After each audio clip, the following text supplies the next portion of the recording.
This is the EIR Podcast, where we interview entrepreneurs in residence with your host, Henrik de Geer. Who are you and what do you do?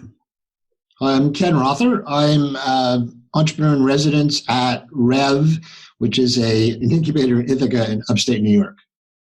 Ken, how are you involved as an entrepreneur in residence? So I'm also the director here. So I'm I oversee the program, and then I'm one of actually 8 entrepreneurs in residence. So in my role as entrepreneur in residence, I do a few things. I meet new companies that are applying to enter our incubator, see if they're if they're a suitable fit, which means do they have a plan? Are they a scalable type of business that we're looking for? And then as they enter the incubator, I meet with them on a regular basis, and it could be anything from helping them with early stage determining product market fit. Do they really know who their customer is? Do they really understand the value prop?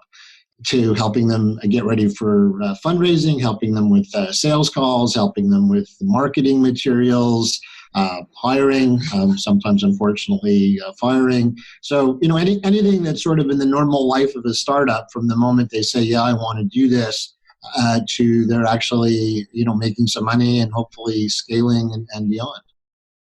Ken, what are the biggest challenges and successes you've seen as an entrepreneur in residence? Let's see. Well, challenges, I think they come in a couple of flavors. So sometimes people have a good idea and realize as they go through a customer discovery process that, there may not be a business there. This may not make sense. And hopefully they come to that in their own realization. And that's sort of a painful journey for them.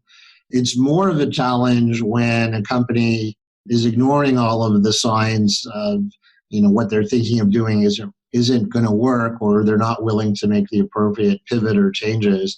And, our philosophy here is we don't judge. We give entrepreneurs the tools in order to judge for themselves whether they're heading in the right direction, whether they should pivot or stop altogether or keep going. So, with that framework, if people are ignoring all of the traffic signs, it can certainly be challenging. Successes are, when entrepreneurs sort of see the light and they start to see some product market fit, and it's very exciting when they start to get some customer pull, people wanting to work with them. So we've had a number of companies. We're in our 5th year of operation. Just last year alone, all of our member companies, I think, that generated close to 100 jobs, and between the batch of them raised $44 million in venture capital and $12+ million of revenue. So, those are our members' successes, and we are fortunate enough to get to share in those successes. Ken, what advice would you like to share with other EIRs? Yeah, well, I don't think there's any one way to do this job. Our philosophy is we're not here to do the work for you. We're here to give you tools. So when I say our philosophy, I do this with a number of people. I also do this. I'm director of a program up at Cornell, which is based in Ithaca. And our advice is to teach the entrepreneur how to fish and not fish for them, if you will. So give them the skills to understand how to do customer discovery, how to use tools like the business model canvas, point them at resources, be part of a group of advisors. I would always recommend to startups have more than one advisor, and I would recommend to EIRs, make sure the companies you're working with have more than one advisor. We try very hard not to judge, and I think it's a good philosophy. If I could pick winners and losers so easily, I probably wouldn't be doing this. I'd probably be on the beach somewhere after trading stocks successfully.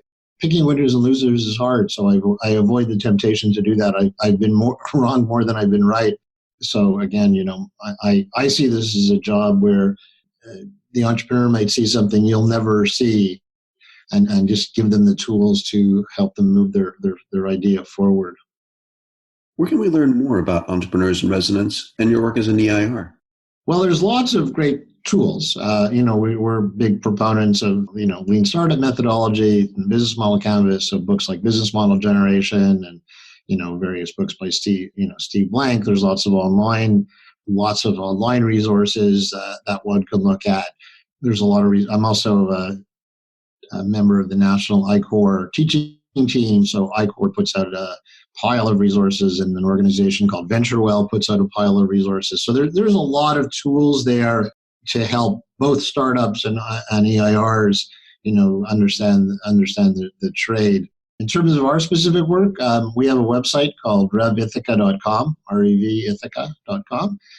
So we talk about, we don't really talk about our work as much as we talk about our members' work, and sort of our work is buried underneath all of that. But we'll put out the odd blog post if we think it's useful on whether, it's a fundraising strategy or how to get a meeting or how to get a sales call or what have you.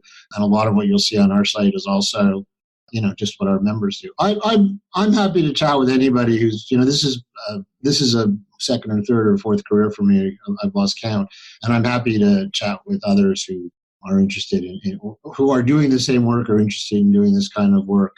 I find it incredibly rewarding in that you get to leverage a lot of years of experience. It's very different than doing it, though.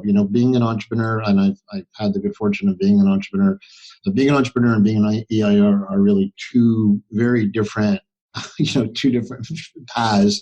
And you have to realize when you're an EIR, you're not the actual entrepreneur, and adjust accordingly. But I'd be happy to chat with anybody who's interested. Well, thanks, Ken. Absolutely, my pleasure. I'm happy to help. Happy to see someone pushing this forward. We could use more EIRs, so I'm hoping this podcast will help generate a few. For more about this, visit EIRpodcast.com. Don't forget to please subscribe, rate, and review.